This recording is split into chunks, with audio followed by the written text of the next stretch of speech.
Hello students, welcome to the online video lecture of the topic line and plane. This is part 4 of plane.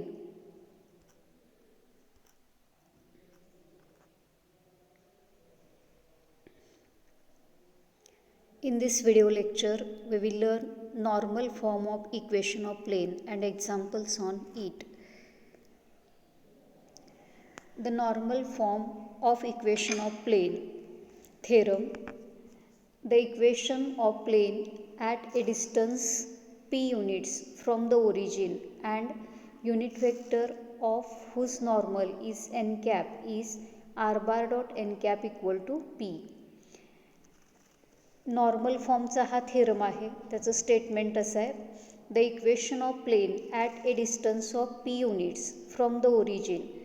म्हणजे जे plain ओरिजिनपासून P units एवढ्या डिस्टन्सवरती आहे आणि ज्या प्लेनच्या normal vector N cap आहे त्या प्लेनचं vector equation R bar dot N cap equal to P हे आहे. हे आपल्याला प्रूव्ह करायचं आहे. Proof. Let O N be the perpendicular to the plane. म्हणजे ओ एन हा प्लेनला असणारा परपॅन्डिक्युलर वेक्टर घेतलेला आहे, म्हणजेच तो प्लेनचा नॉर्मल आहे. Therefore magnitude of O N bar equal to magnitude of N bar. O N bar म्हणजेच एन बार हा वेक्टर असतो. एन बार हा ओ एन बार ह्या वेक्टरचा पोझिशन वेक्टर म्हणून रिप्रेझेंट केला जातो. मग मॅग्निट्यूड ऑफ ओ एन बार म्हणजे ओ एन बार ह्या वेक्टरची लेंथ. तर ओ म्हणजे ओरिजिन आहे आणि एन हा पॉईंट किंवा एन हा पॉईंट प्लेनवरचा पॉईंट आहे. मग प्लेन आणि ओरिजिन ह्यांच्यातलं अंतर पी आहे. हे स्टेटमेंटमध्ये दिलेलं आहे. म्हणजे ओ आणि एन ह्यांच्यातलं अंतर पण पी येणार आहे. म्हणजेच ओ एन ह्या वेक्टरची मॅग्निट्यूड किंवा लेंथ ही पी असणार आहे. Therefore, magnitude of O n bar equal to magnitude of n bar equal to P. As n cap is unit vector along O n bar. आता n cap हा O n बारच्या डिरेक्शनमधला unit vector आहे. मग unit vector calculate करताना आपल्याला त्याचा formula माहिती आहे, n cap equal to n bar divided by magnitude of n bar. तर n bar आहे तसा ठेवला आहे आणि मॅग्निट्यूड ऑफ n bar हा P आहे. म्हणजे N cap equal to N bar divided by P. तर देअरफोर एन बार ही टर्म इकडं ट्रान्सफर केली की न्यूमरेटरमध्ये जाईल. Therefore N bar equal to P N cap, त्याला इक्वेशन 1 म्हटलं. एन कॅपची व्हॅल्यू इथं आपण काढून घेतलेली आहे. Let P R bar be any point on the plane. हा प्लेनवरचा एक जनरल पॉईंट घेतलेला आहे. आता एन हा पॉईंट प्लेनवरचा आहे आणि पी हा पॉईंटसुद्धा प्लेनवरचा आहे. म्हणजे एन पी बार हा प्लेनवरचा वेक्टर झाला आणि प्लेनवरचा प्रत्येक वेक्टर हा नॉर्मलला परपॅन्डिक्युलर असणार आहे. मग एन कॅप हा नॉर्मलच्या डिरेक्शनमधला युनिट वेक्टर आहे. म्हणजे त्या युनिट वेक्टरला सुद्धा एन पी बार हा वेक्टर परपॅन्डिक्युलर असणार आहे. Therefore N P bar perpendicular to N bar N cap. तर दोन वेक्टर्स परपॅन्डिक्युलर आहेत म्हणजे त्यांचा डॉट प्रोडक्ट 0 येईल. Therefore N P bar dot N cap equal to 0. तर एन पी बार हा वेक्टर त्याच्या पी व्हींच्या स्वरूपात R bar minus N bar असं मांडता येईल. R bar minus N bar dot N cap equal to 0. तर आर बार आहे तसा ठेवला आहे. एन बारची value P N cap dot N cap equal to 0. Therefore R bar dot N cap ह्या एन कॅपनं ब्रॅकेट बरोबर डॉट घेतलेला आहे. R bar dot N cap minus P N cap dot N cap equal to 0. Therefore R bar dot N cap minus P. आता N cap dot N cap A bar dot A bar हा magnitude of A bar square येतो. हे आपण वेक्टर्समध्ये शिकलेलं आहे. तसा N cap dot N cap हा magnitude of N cap square येतो इक्वल टू 1. म्हणजे N cap dot N cap हा 1 येतो. म्हणजे R bar dot N cap minus P equal to 0 आणि पीला फक्त ट्रान्सफर केला आहे. Therefore R bar dot N cap equal to P is the vector equation of plane in normal form. आता R bar dot N cap equal to P ह्या फॉर्मला प्लेनचा normal form असं म्हणायचं आहे. आता इथं आर बार हा प्लेनवरच्या जनरल पॉईंटचा पी व्ही आहे. एन कॅप हा प्लेनच्या नॉर्मलच्या डिरेक्शनमधला युनिट वेक्टर आहे. म्हणजे एन बार जर नॉर्मल असेल तर एन कॅप हा त्या डिरेक्शनमधला युनिट वेक्टर येतो. आणि पी हे distance of plane from origin आहे. मग आता हा फॉर्म तुम्हाला कधी वापरावा लागेल तर नॉर्मल फॉर्ममध्ये प्लेनचं इक्वेशन फाइंड आउट करा म्हटलं, किंवा प्लेनचं ओरिजिनपासूनचं अंतर दिलं किंवा कॅल्क्युलेट करा म्हटलं, किंवा नॉर्मलचे डायरेक्शन कोसाइन्स काढा म्हटलं, किंवा प्लेनचं ओरिजिनपासूनचं अंतर काढा म्हटलं, तर हा फॉर्म तुम्हाला वापरायचा आहे. तर इथं काही रिमार्क्स रिझल्ट म्हणून दिलेले आहेत, ते तुम्ही एक्झाम्पल्समध्ये वापरायचे आहेत. पहिला remark, if L M N are direction cosines of normal to the plane then N cap equal to L I bar plus M J bar plus N K bar. म्हणजे L M N हे direction cosines असतील नॉर्मलचे, तर नॉर्मलच्या डिरेक्शनमधला unit vector N cap हा L I bar plus M J bar plus N K बार असा मांडता येतो. दुसरा result, if N is the foot of the perpendicular drawn from origin to the plane then O N equal to P. आता O N हा P कसा येतो हे मी सांगितलेलं आहे. एन हा प्लेनवरचा पॉईंट होतो आणि ओ ओरिजिन. मग प्लेन ओरिजिनपासून एन एवढ्या अंतरावर पी एवढ्या अंतरावरती आहे. म्हणजे एन हा पॉईंटसुद्धा, एन हा प्लेनवरचा पॉईंट आहे, तो पॉईंटसुद्धा ओरिजिनपासून पी इतक्या अंतरावरती येतो. आणि म्हणून ओ एनची लांबी म्हणजे परपॅन्डिक्युलर जो ओरिजिनमधून प्लेनवरती ड्रॉप केलेला परपॅन्डिक्युलर आहे त्याची लांबी पी येते. म्हणजे O N equal to P. मग therefore foot of the perpendicular म्हणजे एन हा जो परपॅन्डिक्युलरच्या बेसमधला पॉईंट आहे त्याचे कोऑर्डिनेट्स हे L P M P N P येतात. तुम्हाला foot of the perpendicular drawn from origin to the plane काढा असं म्हटलं तर तुम्हाला हा फॉर्म्युला वापरायचा आहे. फूट ऑफ द परपॅन्डिक्युलर त्याचे coordinates L P M P N P येतात. तर तिसरा result, Cartesian equation of plane in normal form. म्हणजे आपण व्हेक्टर इक्वेशन काय बघितलं नॉर्मल फॉर्ममधलं, R bar dot N cap equal to P हे व्हेक्टर इक्वेशन आहे. तर त्याचा कार्टेशियन फॉर्म हा येतो, L X plus M Y plus N Z equal to P, where p is distance of plane from origin and L, M, N are direction cosines of normal to the plane. आता normal फॉर्मवरची examples आहेत. पहिलं example, find the vector equation of the plane which is at a distance of 6 units from the origin and is normal to the vector 2i bar minus से bar plus 2k bar. बघा, प्लेनचं ओरिजिनपासूनचं अंतर दिले आणि प्लेनचा normal vector दिला आहे. मग प्लेनचं ओरिजिनपासूनचं अंतर दिलं तर तुम्हाला नॉर्मल फॉर्म ऑफ प्लेन वापरायचा आहे. गिवन नॉर्मल वेक्टर, आता हा नॉर्मल वेक्टर दिला आहे त्याला एन बार हे नाव दिलं, N bar equal to 2i bar minus से बार प्लस 2k बार. आता एन कॅप हा एन बारच्या डिरेक्शनमधला युनिट वेक्टर आहे. मग एन कॅपचा formula N bar divided by magnitude of N bar हा येईल, इक्वल टू त्या N bar 2i bar minus से bar plus 2k bar divided by square root of 4 plus 1 plus 4. Magnitude of N bar काढताना square of 2 plus square of minus 1 plus square of 2 हा formula तुम्ही वेक्टर्समध्ये शिकलेला आहात. एखादा vector in terms of I बार जे बार के बार माहिती असेल तर त्याची मॅग्निट्यूड अशी काढायची आहे.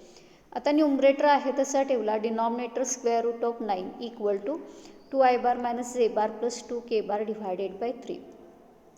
हा आपण नॉर्मलच्या डिरेक्शनमधला युनिट वेक्टर काढून घेतला. आता distance of plane from origin त्याला पी हे नोटेशन वापरले आणि तो 6 दिलेला आहे प्रश्नात, म्हणजे पीची व्हॅल्यू 6. आता vector equation of plane is formula R bar dot N cap equal to P. आता याच्यात तुम्ही एन कॅप आणि पीच्या व्हॅल्यू फक्त सबस्टिट्यूट करायच्यात. आर बार हा जनरल पॉईंटचा पी व्ही आहे, तो आहे तसा राहील. आर बार डॉट एन कॅपची value 2i bar minus J bar plus 2k bar divided by 3 equal to 6 and therefore R bar dot 2i bar minus J bar plus 2k bar 3ला transfer केला तरी चालतो, तो 18 होईल. म्हणजे हे vector equation of plain तयार झालं. आता कार्टेशियन इक्वेशन ऑफ प्लेन तुम्हाला पाहिजे असेल तर आर बारच्या ठिकाणी तुम्ही xi bar plus yj bar plus zk bar ठेवून डॉट प्रोडक्ट घेतला की तुम्हाला required Cartesian equation of plane मिळणार आहे. आता हे एक्झाम्पल त्याच पद्धतीनं तुम्ही सॉल्व करायचं आहे. Find the vector equation of a plane which is at a distance of 42 units and is normal to the vector 2i bar plus a bar minus 2k bar. म्हणजे पीची व्हॅल्यू 42 दिली आणि normal vector 2i bar plus a bar minus 2k bar दिलेला आहे. Formula use करून तुम्ही required vector equation calculate करू शकता. पुढचं एक्झाम्पल.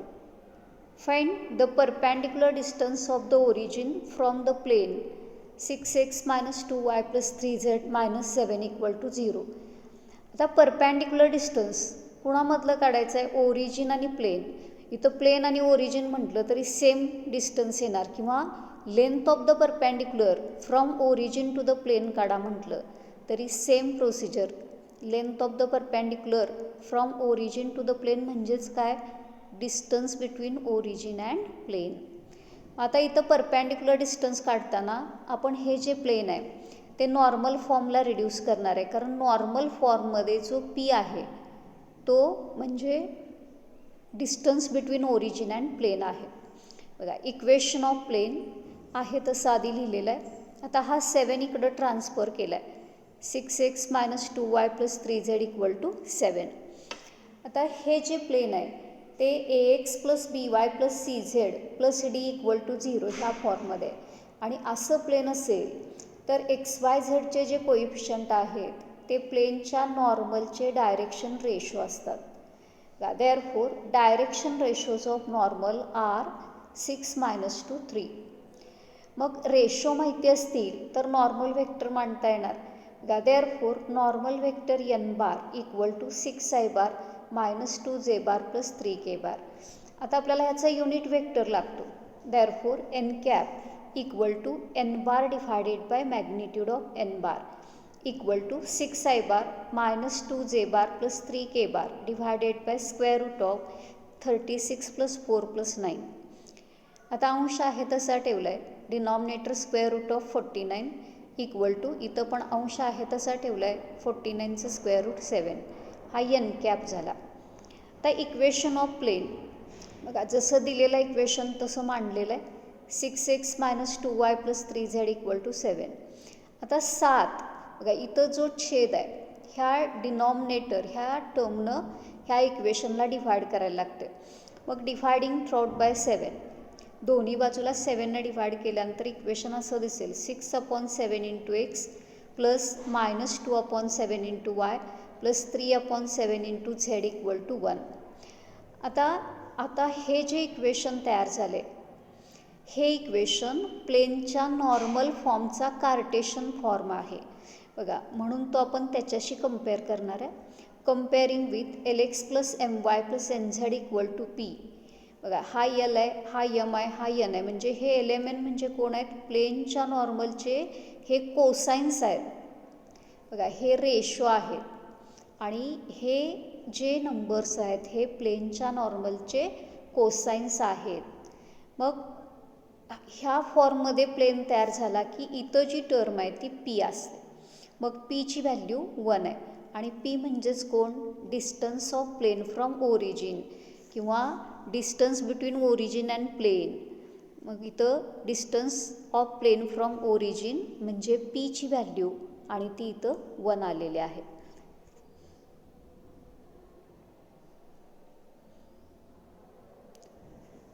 आता हे एक्झाम्पल त्याच मेथडनं तुम्ही सॉल्व करायचं आहे. Find the perpendicular distance of the origin from the plane x minus 3y plus 4z minus 6 equal to 0. Perpendicular distance किंवा लेंथ ऑफ द परपॅन्डिक्युलर म्हटलं प्लेन आणि ओरिजिनमधले तर त्याच मेथडनं Pची व्हॅल्यू काढायची आहे. P इक्वल टू इथं 6/√26 इतका येतो. Next example.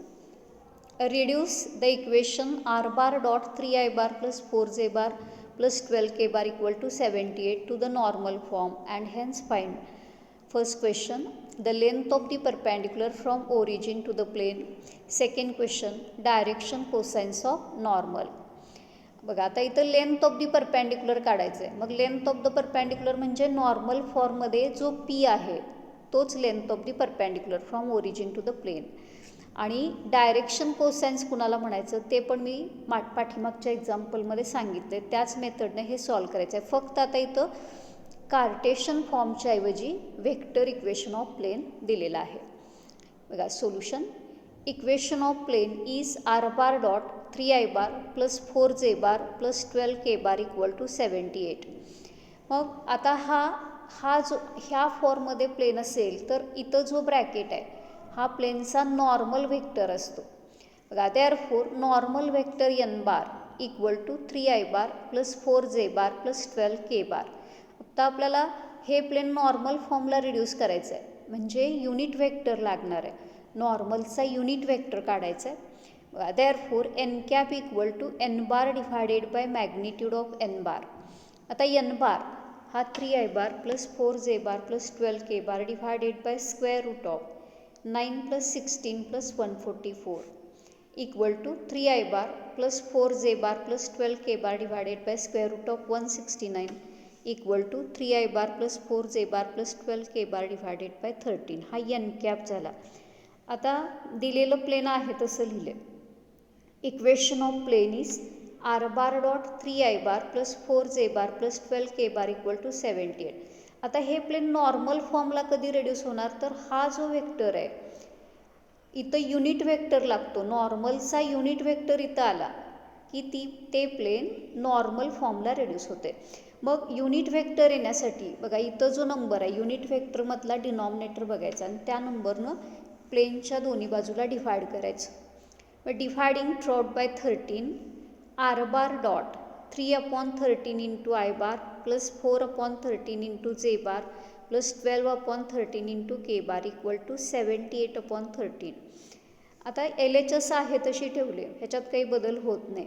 78/13 हा 6 येतो. मग आता इथं बघा आता एन कॅप आलेला आहे इथं म्हणजे आता हा प्लेनचा नॉर्मल व्हेक्टर आहे किंवा हा प्लेनचा नॉर्मल फॉर्म आहे. मग तुम्ही आता तो नॉर्मल फॉर्मशी कम्पेअर करू शकता. Comparing with r bar dot N cap equal to p. बघा पीच्या ठिकाणी 6 आला आहे म्हणजे हा लेंथ ऑफ दी परपॅन्डिक्युलर आहे किंवा distance between origin and plane आहे. P equal to 6. आणि हे जे आहेत LMN हे प्लेनच्या नॉर्मलचे रेशो नाहीत, कोसाइन्स आहेत. हे रेशो असतात. बघा 3, 4, 12 हे रेशो असतात. आणि युनिट व्हेक्टरमध्ये जे आय जे केचे कॉम्पोनंट आहेत ते बघा इथं आय जे केचे कॉम्पोनंट बघा 3/13, 4/13, 12/13 हे प्लेनच्या नॉर्मलचे कोसाइन्स आहेत. म्हणजे पी इक्वल टू 6 म्हणजे लेंथ ऑफ द परपॅन्डिक्युलर 6 झाला आणि नॉर्मलचे कोसाइन्स हे 3/13, 4/13, 12/13 झाले.